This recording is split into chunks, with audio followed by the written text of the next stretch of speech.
आज की कहानी थोड़ी अलग है। इसका नाम है कमरा नंबर 303 का आईना। एक ऐसा आईना जिसके अंदर न जाने कितने राज दफन है।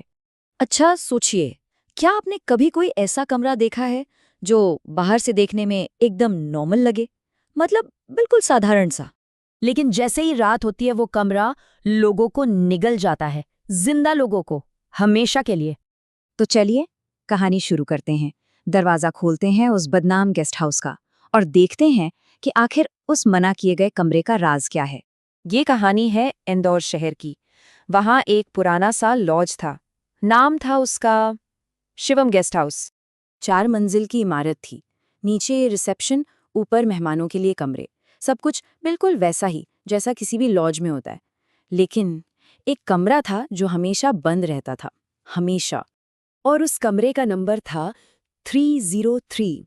यही वो कमरा था जिसके बारे में न जाने कितनी ही बातें मशहूर थीं। और अब कहानी में एंट्री होती है एक ऐसे इंसान की जो इन सब बातों पर यकीन नहीं करता था। एक नौजवान जो इन सारी अफवाहों को बस एक मजाक समझता था। नाम था उसका राहुल, 26 साल का। नई नई नौकरी लगी थी इंदौर में, तो रहने के लिए कमरा ढूंढ रहा था। जब वो शिवम गेस्ट हाउस पहुंचा तो मैनेजर ने उसे साफ साफ कह दिया, कोई भी कमरा ले लो सिवाय 303 के। ये सुनकर राहुल तो हंस दिया। उसे लगा ये सब अंधविश्वास है, फालतू की बातें हैं, और उसने जिद पकड़ ली कि वो रहेगा तो उसी कमरे में। और राहुल की यही जिद उसे एक ऐसी जगह ले जाने वाली थी जहां से वापसी का कोई रास्ता नहीं था। और इस सब के केंद्र में था वो आईना। कमरा तो एकदम साफ सुथरा था, पर जैसे ही राहुल अंदर घुसा उसकी नजर एक चीज पर अटक गई। दीवार पर लगा एक बहुत बड़ा पुराना आईना। ऐसा लग रहा था मानो उसे दीवार से उखाड़ा ही नहीं जा सकता। पहली रात सब शांत था, बिल्कुल शांत, जब तक कि घड़ी में ठीक ये वक्त नहीं हुआ। रात के ठीक 1:11 पर राहुल को किसी के चलने की आवाज सुनाई दी। उसकी नींद खुल गई। उसने उठकर देखा, कमरे में तो कोई नहीं था। पर जब उसकी नजर आईने पर गई तो उसके होश उड़ गए। आईने में कोई खड़ा था। और फिर उस खामोशी में एक आवाज गूंजी, एक ठंडी सी फुसफुसाहट, पीछे मत देखो। अगली रात फिर वही वक्त, 1:11। आईने में वो परछाई फिर से थी, इस बार थोड़ी और साफ। उसकी पीठ राहुल की तरफ थी। इस बार राहुल बुरी तरह डर गया। वो कांपता हुआ कमरे से भागा और सीधा मैनेजर के पास पहुंचा।